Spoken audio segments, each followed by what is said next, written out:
Shalom, Haverim, Haleluya. Segala kemuliaan hanya bagi Yahweh Elohim, Besem Yeshua HaMashiach. Luar biasa. Halo teman-teman, selamat datang di kanal YouTube kami. Hari ini kita akan membahas sebuah misteri besar dalam sejarah. Di manakah Yeshua saat berusia 12 hingga 30 tahun? Banyak yang bertanya-tanya tentang periode yang hilang dalam kehidupan Yeshua. Yuk, kita telusuri berbagai teori dan bukti yang ada untuk menjawab pertanyaan menarik ini. Jangan lupa like, subscribe, dan nyalakan lonceng notifikasi agar tidak ketinggalan video terbaru dari kami. Selamat menyaksikan. Kita akan belajar mendalaminya. Haleluya. Di manakah Yeshua saat berusia 12 sampai 30 tahun? Ini menjadi pertanyaan penting. Periode 18 tahun yang tidak tercatat dalam kitab suci. Lalu muncullah kontroversi yang berkembang saat ini. Ada pandangan-pandangan yang beredar di masyarakat mengenai di manakah Yeshua saat ia berusia antara 12 tahun sampai 30 tahun, yaitu periode 18 tahun dalam hidupnya yang tidak tercatat di dalam kitab suci. Banyak versi yang berusaha menjelaskan keberadaan Yeshua pada masa-masa tersebut. Ada yang menyebutkan bahwa pada masa itu Yeshua pergi ke India untuk belajar, sehingga ia bisa melakukan berbagai mujizat. Ada juga seorang penulis buku yang bernama Andreas Faber-Kaiser, serta judul buku Jesus Dead in Kashmir. Ia mengatakan bahwa Yeshua pergi ke Tibet untuk mempelajari pengertian mengenai ilahi dan mempelajari hukum-hukum Buddha. Ia juga menulis bahwa Yeshua tidak mati dan naik ke surga atau Shamayim, Hashamayim, melainkan pergi ke Kashmir untuk menyembuhkan luka-lukanya dan tinggal di sana, kemudian menikah, punya anak, dan meninggal pada usia lanjut. Sebagian dari umat Kristiani atau orang percaya mungkin merasa kesal dengan tulisan-tulisan tersebut. Namun, suka atau tidak suka, hal-hal yang demikianlah yang tersebar dan mempengaruhi pandangan masyarakat umum. Jadi, sebagai orang percaya, kita harus berusaha menggali dan menganalisa fakta-fakta di kitab suci kita dan sejarah budaya Yahudi. Saya tekankan menggali budaya Yahudi. Jadi jangan anti-Yahudi, anti-Semitik, atau anti-Ibrani. Soalnya Kristen sudah anti dan alergi Yahudi atau akar Ibrani. Ini berbahaya sekali. Perspektif yang keliru ini harus diluruskan, dan kita harus melihat histori tersebut, yaitu dengan memberikan jawaban yang biblikal dan sesuai fakta. Jadi, eksistensi Yeshua sebagai manusia pertama kali dicatat ketika malaikat Gabriel datang kepada Miriam dan mengatakan bahwa ia akan mengandung dari Roh Kudus, yang mengandung dari Ruach HaKodes di dalam Matius 1 ayat 18 sampai 20, Lukas 1 ayat 26 sampai 35. Sebelum datang dalam rupa manusia, ia adalah firman Elohim yang Maha Kuasa. Elohim itu sendiri di dalam Yohanes 1 ayat 1 sampai 14. Penampakan pertama atau kelahiran Yeshua ke dalam dunia tercatat dengan jelas di kitab suci. Kitab Matiahu mencatat bahwa ia dilahirkan di kota Bethlehem yang berada di wilayah Yudea, suatu wilayah yang berada di bawah pemerintahan Raja Herodes, di dalam Matiahu 2 ayat 11. Itu penampakan yang pertama. Dan penampakan yang kedua dari Yesua adalah saat ia berusia 8 hari dan dibawa oleh Yosef dan Miriam untuk disunat menurut hukum Taurat.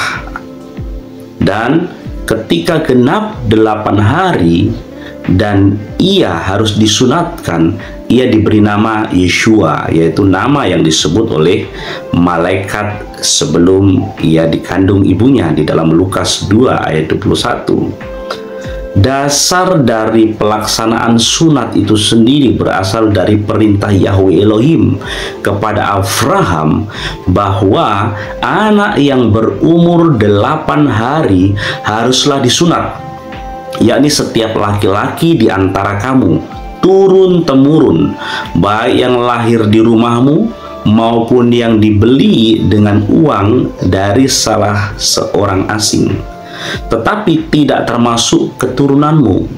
Di dalam Kejadian 17 ayat 12. Setelah genap waktu pentahiran, yaitu 40 hari setelah Miriam melahirkan Yeshua, Imamat 12 ayat 1-4 mengatakan, maka menurut hukum Taurat Mose, Yosef dan Miriam membawa Yeshua ke Bait Elohim di Yerusalem untuk menyerahkannya kepada Elohim, seperti ada tertulis dalam Taurat. Semua anak laki-laki sulung harus dikuduskan bagi Elohim, dan untuk mempersembahkan korban menurut apa yang difirmankan dalam Torah, yaitu sepasang burung tekukur atau 2 ekor anak burung merpati. Kita bisa melihat di dalam Lukas 2 ayat 22-24. Penyerahan kepada Elohim ini disaksikan oleh Simeon dan Hana. Kemudian dalam tradisi Kristen, penyerahan seorang anak kepada Elohim disebut sebagai penyerahan anak. Yesua berusia 40 hari saat diserahkan kepada Elohim sesuai dengan Torah atau hukum Taurat. Kitab suci kemudian menulis, dan setelah selesai semua yang harus dilakukan menurut Torah, kembalilah mereka ke kota kediamannya, yaitu kota Nazaret di Galilea. Anak itu bertambah besar dan menjadi kuat, penuh hikmat dan kasih karunia Elohim ada padanya. Lukas 2 ayat 39 dan 40. Penampakan ketiga adalah ketika Yeshua berusia 12 tahun.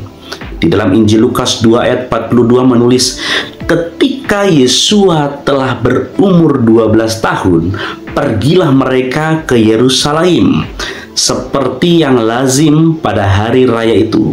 Kelihatan bahwa Yeshua selama ini, yaitu sejak kelahiran hingga berusia 12 tahun, selalu berada bersama orang tuanya di kota Nazaret yang berada di wilayah Galilea. Jelas sekali. Kemudian, penampakan keempat menurut catatan Injil Lukas adalah ketika Yeshua berusia 30 tahun di dalam Lukas 3 ayatnya yang ke-23. Pada usia inilah ia dibaptis oleh Yohanan Pembaptis di Sungai Yordan dan memulai pelayanannya yang penuh dengan kuasa dan mujizat. Ia melayani selama kira-kira 3 tahun setengah dan kemudian disalibkan, mati dan bangkit serta naik ke Hasyamaim untuk menyediakan tempat bagi orang-orang yang mempercayainya di dalam Yohanes 3 ayat 16, Yohanes 14 ayat 1-3. Dari analisa fakta kitab suci dapat dilihat bahwa ada rentang waktu yang cukup panjang, yaitu antara usia 12 tahun sampai 30 tahun, di mana tidak ada penampakan atau aktivitas Yeshua yang tercatat. Rentan waktu inilah yang kemudian dijadikan bahan kontroversi oleh sejumlah penulis. Akan tetapi, apabila seseorang memahami dengan baik mengenai budaya Yehudi, yaitu budaya di mana Yeshua lahir dan dibesarkan, maka rentang waktu tersebut bukanlah sesuatu yang aneh dan kontroversi. Pertanyaannya, mengapa? Karena menurut tradisi Yehudi, seseorang dianggap dewasa, matang, cukup umur untuk mengajar adalah saat berusia 30 tahun. Inilah usia di mana seseorang mulai diakui sebagai rabi atau guru Torah, bukan guru olahraga ya, oleh lingkungan masyarakat Yahudi. Jadi wajar jika Yeshua bisa mengajar di sinagog saat itu dan membuka gulungan kitab Torah. Bukan Injil loh ya, bukan Injil, tapi Torah, Tanakh. Yeshua yang lahir dan besar dalam budaya tersebut mengetahui hal itu dengan pasti. Itulah mengapa ia mulai muncul dan mengajar ketika berusia 30 tahun. Kitab-kitab Injil yang ditulis dalam budaya Yahudi juga merefleksikan hal yang sama. Nah, sehingga para penulisnya tidak menganggap perlu untuk menulis kisah hidup Yeshua sebelum usia 30 tahun maupun keseluruhan aktivitasnya selama 3,5 tahun mengajar dan melakukan mujizat, karena masih banyak hal-hal lain yang diperbuat oleh Yeshua. Tetapi jikalau semuanya itu harus dituliskan satu persatu, maka agaknya dunia ini tidak dapat memuat semua kitab yang harus ditulis itu. Kita membaca di dalam Yohanan 21 ayat 25. Jadi, para penulis Injil Matius, Markus, Lukas, dan Yohanes hanya memilih untuk menulis kisah, ajaran, maupun segala sesuatu yang berhubungan dengan tujuan utama kedatangan Mesias Yeshua ke dalam dunia, yaitu untuk menjadi juru selamat yang menebus dosa manusia.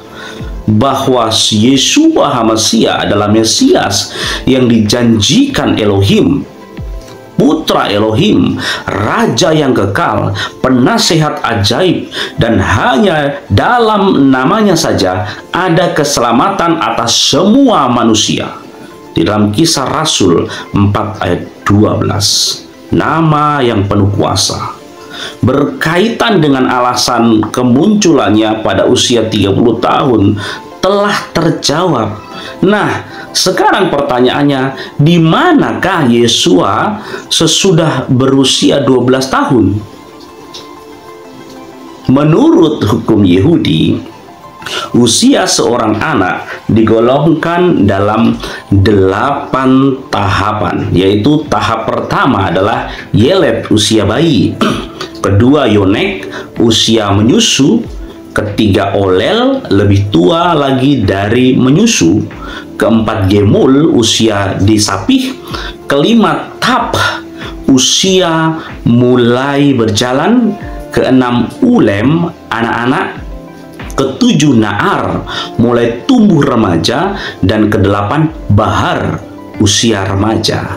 Dari catatan tentang kehidupan Yeshua dalam Injil, kita hanya membaca 3 klasifikasi usia saja yang ditulis, yaitu bayi Yeled, usia menyusu Yonek, yaitu ketika ia diserahkan di Bait Elohim di hadapan Simeon dan Hana, dan remaja Bahar saat usia 12 tahun ketika diajak Yosef dan Miriam ke Yerusalem. Mengapa Yesua diceritakan kehadirannya di Bait Elohim pada usia 12 tahun? Karena usia 12 tahun bagi tradisi Yahudi zaman Yesua begitu penting. Menurut legenda Yahudi, pada usia 12 tahun, Nabi Mose meninggalkan rumah putri Firaun. Samuel menerima suara yang berisi visi ilahi.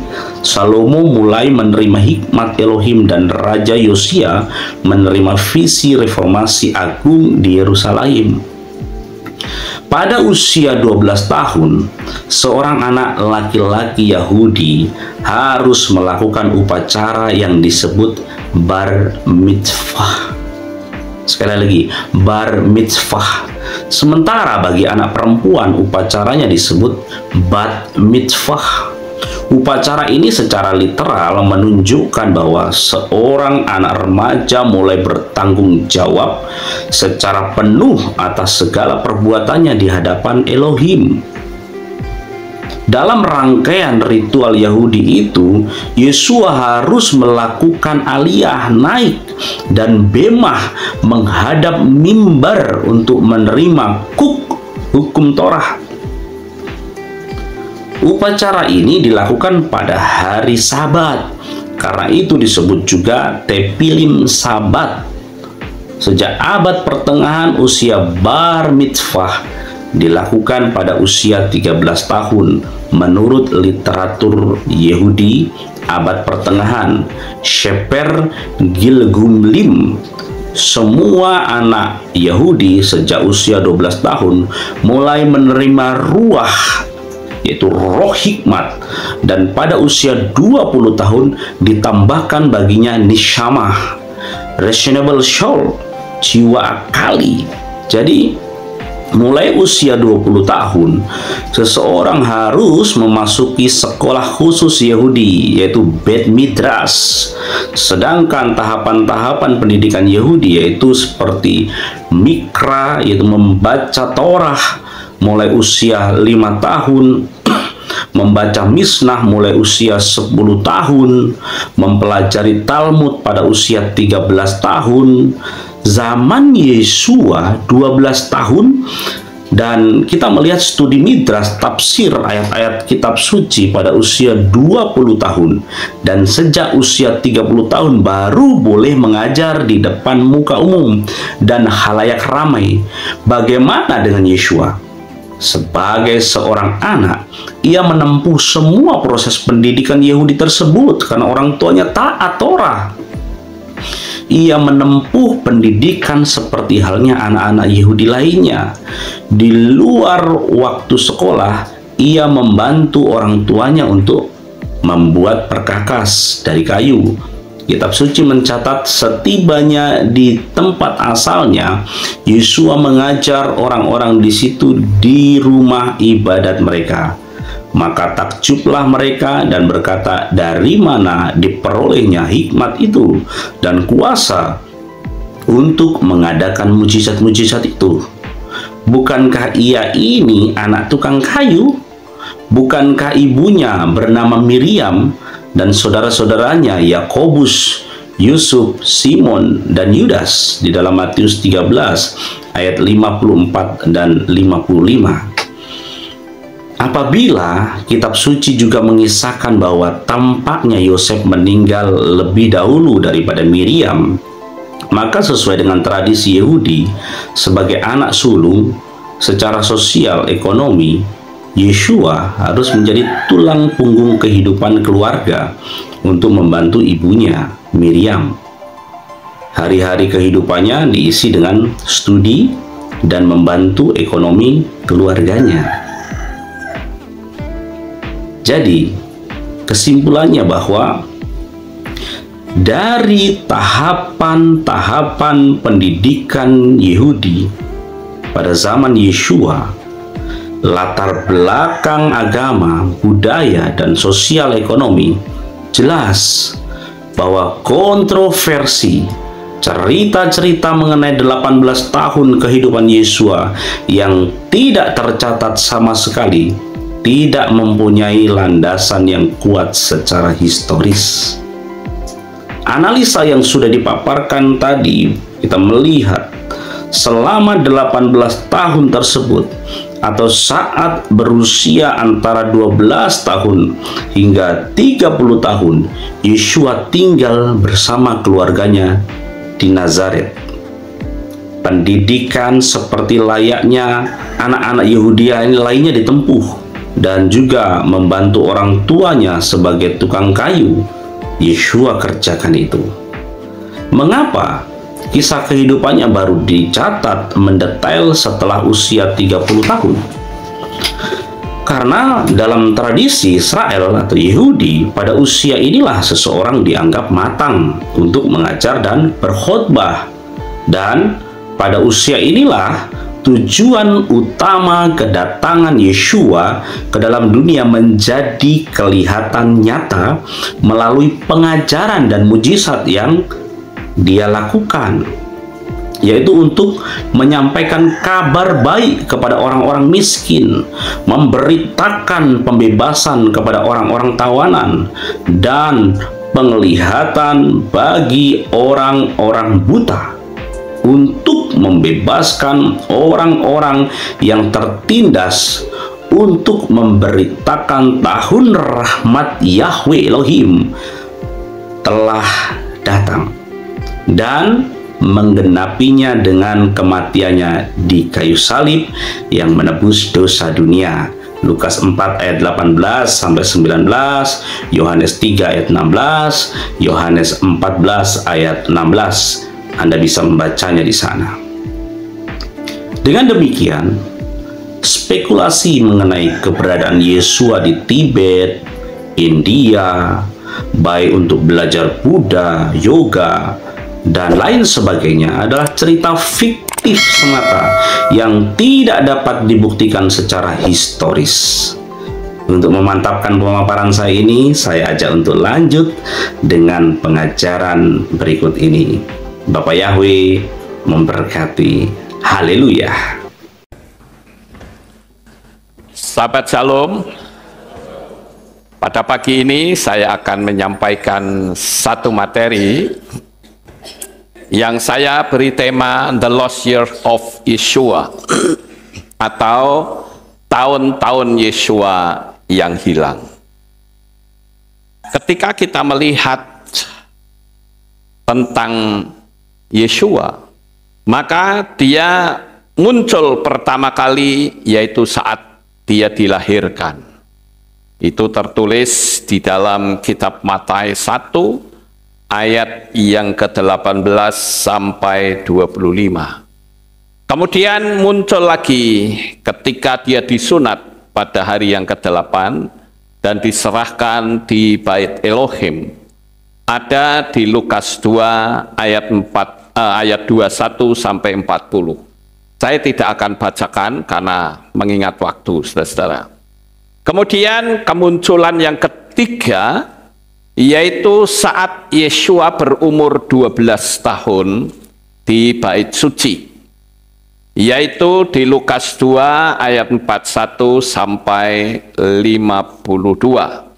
Kemudian kemunculan yang keempat, yaitu ketika Yeshua dibaptis oleh Yohanan. Itu ada di dalam Lukas pasal 3 ayat 21 dan seterusnya. Kemudian saudara-saudara, ada satu hal yang saya pikir perlu dijawab juga, yaitu sebuah pertanyaan yang ditujukan kepada semua orang Kristen oleh seorang yang bernama Abdullah Wasi'an. Ya, Abdullah Wasi'an ini sempat bertanya kepada orang-orang Kristen di seluruh dunia yang katanya pertanyaan saya ini tidak bisa dan tidak satupun orang Kristen yang bisa menjawabnya. Tetapi kalau kita terlalu mudah, saudara-saudara. Nah, kita akan tonton dulu videonya, pertanyaan apa, kemudian nanti kita akan bahas. Ya, kita putar videonya. Bunda Maria sudah diberitahu bahwa bayinya itu adalah Tuhan. Nah, berarti Bunda Maria sudah tahu betul bahwa anaknya itu adalah Tuhan. Berarti menurut Yohanes 1 ayat 1 tadi, ucapan Yesus adalah firman Tuhan. Nah, pertanyaan saya sekarang dan permintaan saya, tolong tunjukkan catatan ucapan atau sabda Yesus sejak usia 1 tahun sampai 30 tahun. Kan namanya kata-kata Tuhan itu kan sangat luar biasa, suci. Apalagi Bunda Maria tahu bahwa anaknya itu adalah Tuhan, pasti diingat-ingat, kemudian dicatat. Dan apalagi Kristen sudah terbiasa dalam tradisi tulisan. Saya yakin Anda tidak akan mampu menunjukkan kepada saya catatan ucapan Yesus yang ditulis oleh Bunda Maria ataupun siapa di masa usia 1 tahun sampai 30 tahun. Ya, saya minta sekarang, karena Anda mendesak, ya, tunjukkan pada saya.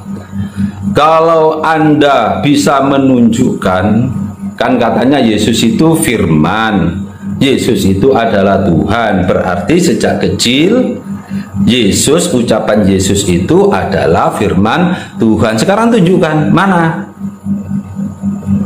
Ya, saya yakin Anda tidak mampu. Ajaklah pendeta-pendeta seluruh dunia maupun pastor, bahkan paus, minta tolong pada paus juga ataupun pendeta dan siapa saja untuk bisa menunjukkan ke dunia, di hadapan dunia ini, ya, catatan ucapan Yesus sejak usia 1 tahun sampai 30 tahun.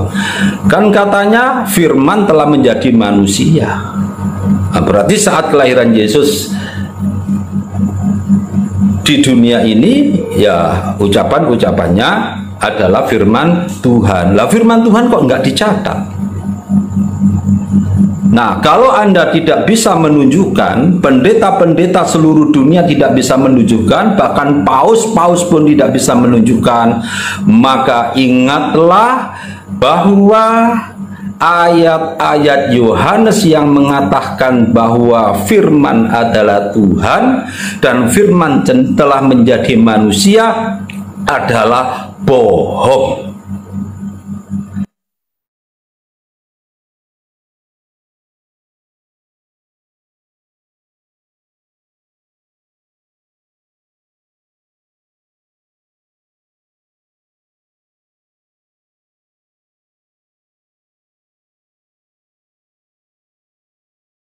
Dua ya Bapak Ibu, ya, saat usia 1 sampai 30 tahun, katanya firman telah menjadi manusia.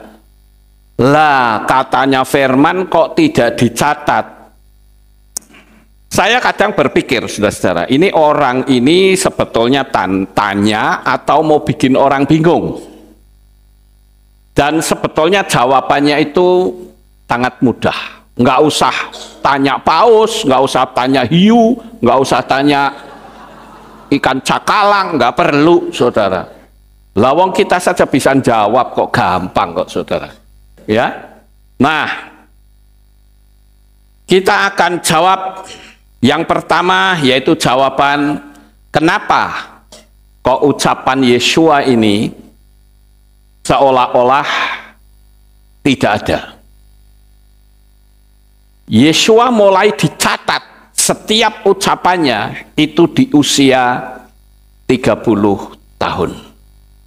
Tapi di usia-usia sebelumnya itu hanya catatan tentang kehidupan. Yeshua disunat, Yeshua bersoal jawab dengan ahli Taurat dan orang Farisi di usia 12 tahun.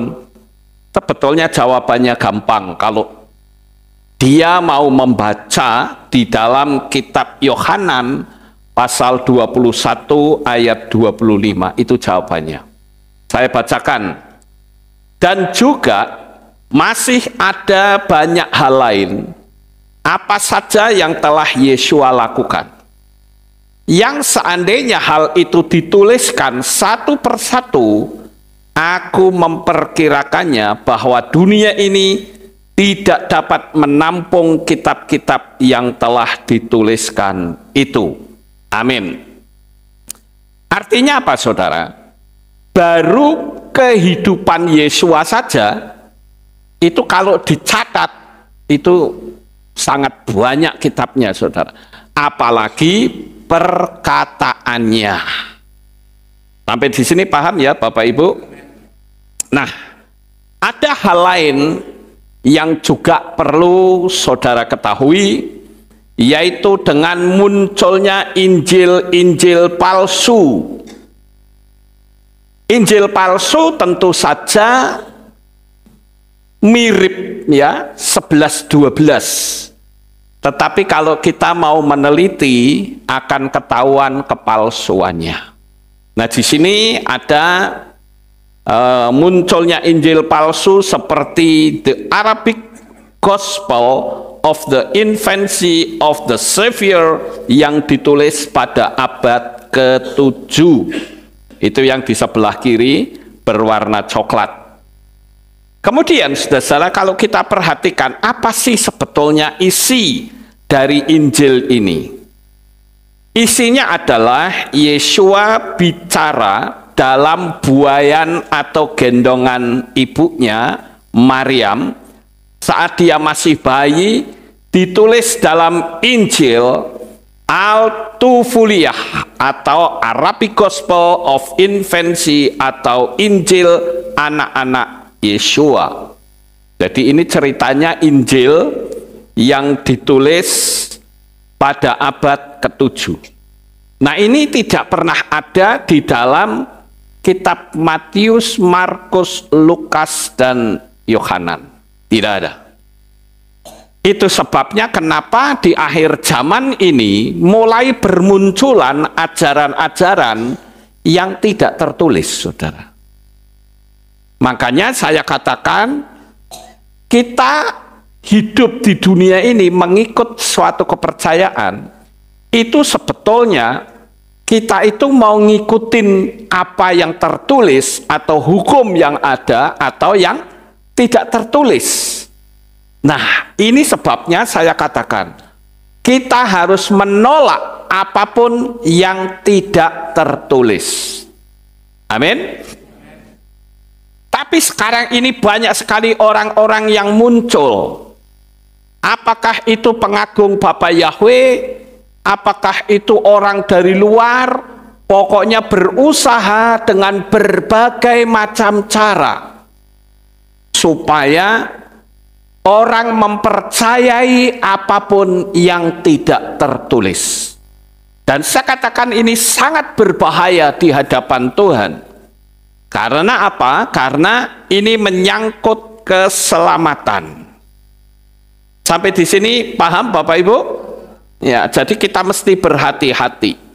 Kemudian muncul lagi yang namanya Injil Yesus dan Injil-Injil palsu. Nah, ini satu buku yang dirangkum isinya adalah Injil-Injil palsu.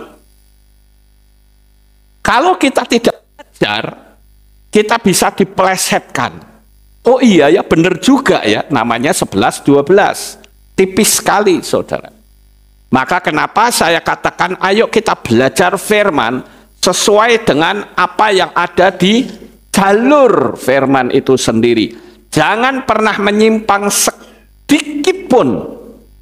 Kalau tidak ada, ya jangan dipercaya.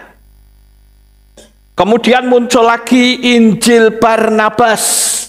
Ini Injil palsu, saudara. Ya. Bahkan dosen Al-Azhar Mesir itu sudah membuat pernyataan bahwa Injil Barnabas itu Injil yang palsu. Saya ambil contoh, misalnya, saya bercerita, saya dari Magelang menuju ke Jogja naik kapal. Kalau saya cerita seperti ini kepada orang Amerika, dia percaya atau tidak? Percaya. Wah, Pak Lukas dari Magelang ke Jogja naik kapal. Nah, kalau orang Indonesia, nggak percaya, kecuali kapalnya kapal sikil, saudara. Ya kan? Tahu nggak kapal itu kan ini? Kapalen, saudara. Ya. Saya jalan sampai Kapalen dari Magelang sampai ke Jogja. Orang percaya.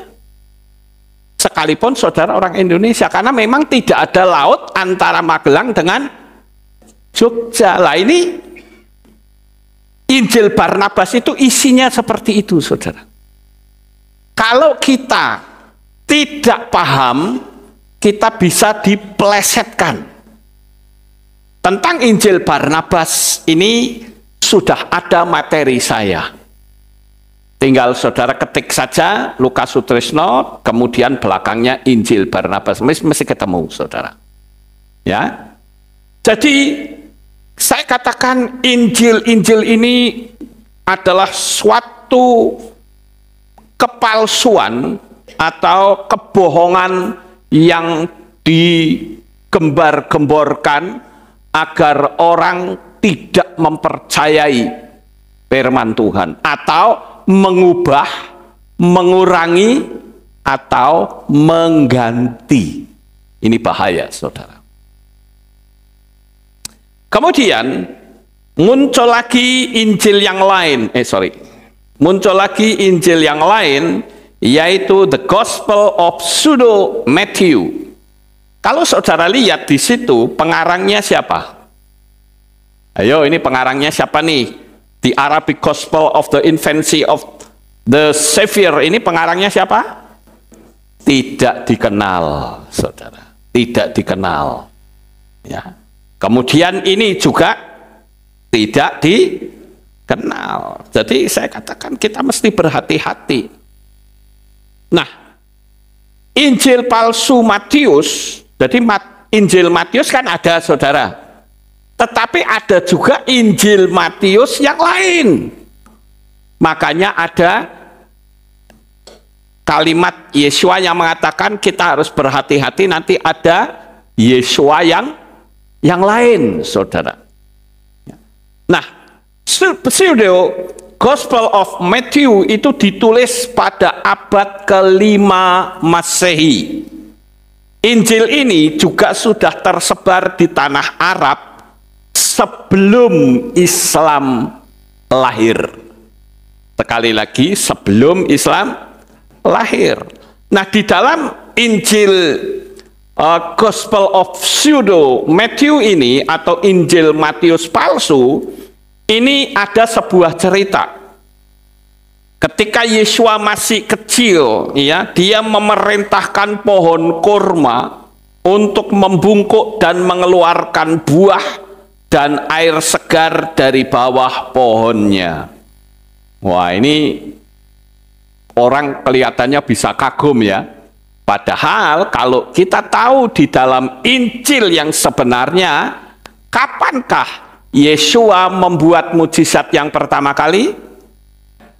Di Kana. Pinter semua. Ya, di Kana itu adalah mujizat yang pertama. Ada lagi yang Injil yang palsu lain yang mengatakan ketika Yesua masih bayi, Yesua mengambil tanah, kemudian dibentuk burung, kemudian dilepaskan burungnya terbang, saudara. Itu enggak ada, itu kepalsuan semua. Makanya yang tidak ada jangan dipercaya. Kita harus berpegang pada konsep hukum, bukan apa katanya, ya.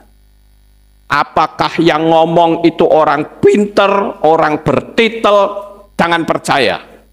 Yang harus kita percayai adalah apa yang tertulis dalam kitab suci. Amin. Ya. Kenapa saya harus ngomong begini, saudara? Karena di akhir zaman ini penyesatannya sudah bukan menggunakan aniaya, tidak, tapi menggunakan konsep teologis supaya kita bingung. Loh, yang benar itu ini atau ini? Bingung, saudara. Tapi kita nggak perlu bingung kalau kita punya pedoman dalam kitab suci kita sendiri. Amin. Lalu kenapa Injil ini dinyatakan sebagai Injil palsu, saudara. Ya, ini kan ada lagi Injil yang disebut Injil Thomas. Ya. Nah, Injil Thomas yang berbahasa Yunani itu ditulis pada abad ketiga Masehi. Ditulis saat Yesua masih kanak-kanak dan Yesua membuat 12 burung dari tanah liat sewaktu dia masih kanak-kanak. Makanya saya katakan, saudara itu harus gemar membaca kitab suci.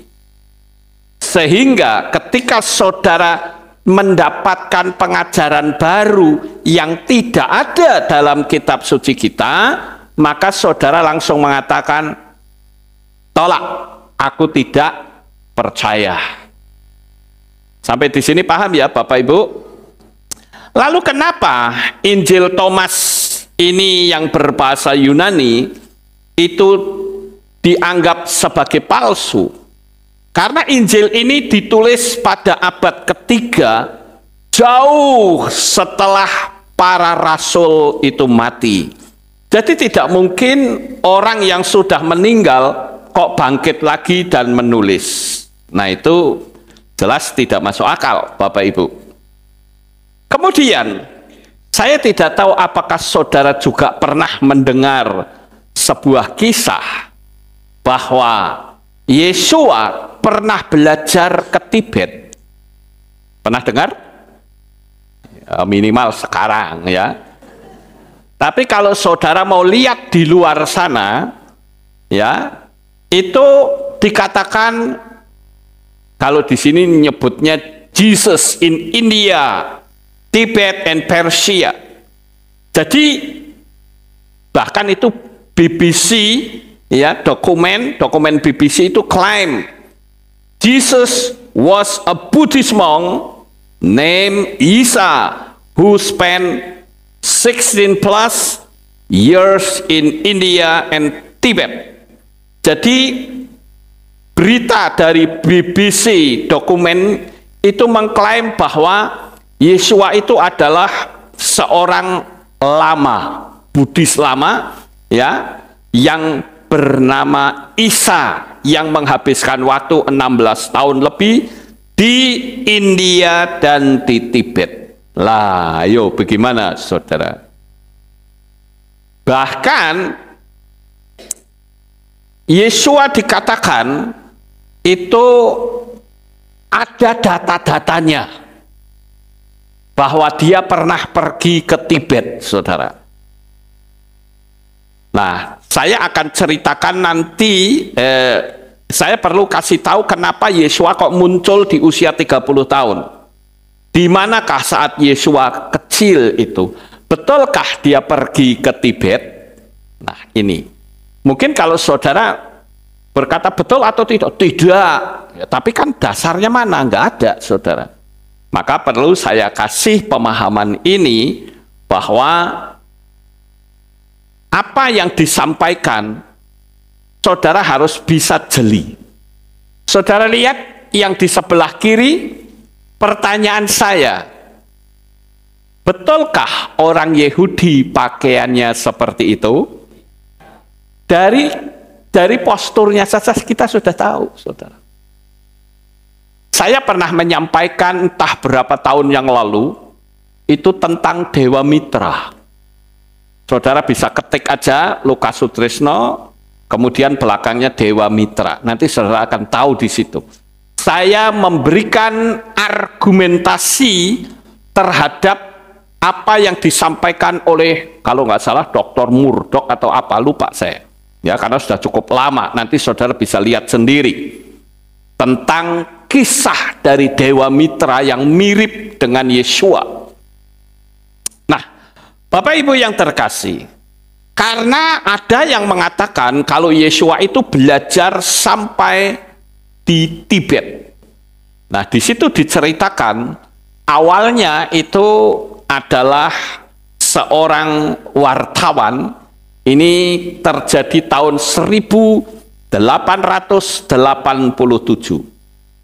seorang wartawan bernama Nicholas Notovitz melakukan perjalanan wisata ke negara-negara di Asia Selatan. Nah, ini cerita yang mula pertamanya itu ini nih, ya, yang mulai menyebarkan. Dia atau Nicholas Notovitz ini tiba di India. Ketika mengunjungi wilayah bernama Leh, nah ini petanya, saudara, yang bernama Leh di dekat Sungai Waka. Dia mengunjungi 2 wihara Buddha yang ada di daerah itu. Di wihara itu dia bertemu dengan seorang lama yang berkata, kami juga menaruh hormat kepada beliau. Nah, ini adalah wiharanya, saudara, ya, yaitu wihara yang sempat didatangi oleh Nicholas tadi. Nah, dia mengunjungi 2 wihara Buddha yang ada di daerah itu, dan di wihara itu dia bertemu dengan seorang lama yang berkata, kami juga menaruh hormat kepada beliau yang Anda kenal sebagai putra Tuhan. Jiwa Buddha sungguh-sungguh menjelma dalam diri orang suci, yaitu Isa. Itu adalah nama timur untuk Yeshua, yang tanpa bantuan api ataupun pedang menyebarluaskan agama kami. Jadi kalau dilihat di situ rupa-rupanya Nicholas ini, dia diberitahu bahwa yang namanya Isa itu nama timurnya. Nggak tahu kalau Nicholas ke timur jadi namanya apa lagi, saudara. Kok nama kok bisa berubah-ubah? Ya, makanya saya katakan apapun yang tidak sesuai jangan diterima. Ya. Dia katakan bahwa Isa ini seorang nabi besar, merupakan yang pertama setelah 22 Buddha. Buddha itu bukan nama ya Bapak Ibu, tetapi gelar. Nama dan perilaku beliau tercatat dalam tulisan kami. Mendengar hal itu, Notovitz sangat terkejut. Bagaimana mungkin orang ini menyebut seorang bernama Isa yang dikenal oleh kita semua sebagai Yeshua, yang dikenal oleh orang-orang Kristen? Tentu kita tidak mempercayai tokoh yang bernama Isa, karena manusia itu namanya tidak boleh dirubah-rubah. Saya tidak akan bicara nama lagi, tetapi kita hanya percaya kepada Bapa Yahweh di dalam Adonai Yeshua HaMashiach. Nah, saya lanjut ceritanya, saudara. Akhirnya Notovitz ini diberitahu ada sebuah dokumen kuno berbahasa Pali yang menceritakan tentang kisah Isa selama di India yang tersimpan di wihara Hemisilasa di Tibet. Saat mengunjungi wihara Notovitz itu, dia sedang naik kuda dan mengalami kecelakaan sehingga dia jatuh dari punggung kuda dan patah kakinya. Kemudian dia ditolong oleh beberapa lama di sana, dirawat selama beberapa waktu. Nah, di wihara Hemis itu, selama Nicholas ini dirawat, saudara-saudara, akhirnya para lama di sana bersedia menunjukkan dokumen yang dimaksud dengan bantuan seorang penterjemah. Notovitz berhasil mengkopi naskah itu dan membawanya ke Rusia. Ceritanya begitu, saudara. Nah, Notovitz kemudian berusaha untuk menunjukkan temuannya ini kepada beberapa kardinal yang sudah tentu menolak untuk menerbitkan dan menyebarluaskan temuannya yang menghebohkan itu. Nah, Nicholas Notovitz kemudian menerbitkan sendiri sebuah buku yang diberi nama The Unknown Life of Jesus Christ, yang berisi uraian lengkap tentang apa yang dilakukan oleh Isa selama berada di India. Hasilnya adalah 244 ayat yang dikelompokkan menjadi 14 bab. Kemudian hasil terjemahannya ini dibukukan dan diterbitkan dengan judul The Life Saint Isa, atau kehidupan Santo Isa, atau orang suci yang bernama Isa. Nah, di bagian 2 bab 5 hingga 8, di situ diceritakan tentang tahun-tahun yang hilang antara Yesua hidup di umur 12 tahun sampai 30 tahun. Kalau yang disebut Isa itu belajar agama Buddha di India, pertanyaannya, berarti kalau begitu Yesua mengajarkan banyak sekali ajaran-ajaran yang bukan dari Israel. Betul atau tidak? Betul ya. Nah, sekarang pertanyaannya adalah, benarkah Yesua seperti itu? Nah, jadi saya akan tunjukkan tentang sudut pandang Ibrani. Di manakah Yesua dari umur 12 tahun sampai 30 tahun? Ini yang harus kita pahami, saudara. Ya. Sekarang saya akan sampaikan kepada saudara. Yesua itu orang mana? Orang Israel, orang Yahudi yang lahir di budaya Yahudi yang taat.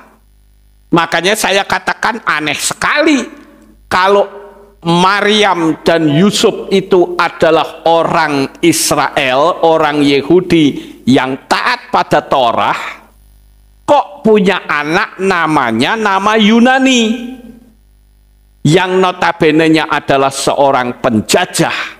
Kira-kira kalau dia menjabat sebagai Mesias Yesus nama Yunani, kira-kira pengikutnya ada atau tidak? Nggak akan ada, saudara. Kenapa? Karena Yunani atau nama-nama seperti itu adalah nama penjajah. Dan kalau kita mempelajari di dalam kitab suci, Yesus itu nggak ada artinya, saudara. Tapi kalau Yesua itu jelas artinya. Dan saya tentu tidak akan menceritakan tentang arti dari Yesua, karena di video-video saya sebelumnya sudah ada. Oke, sekarang saya lanjut, saudara. Tadi saya katakan bahwa Yesua itu orang Yahudi yang lahir di budaya Yahudi yang taat.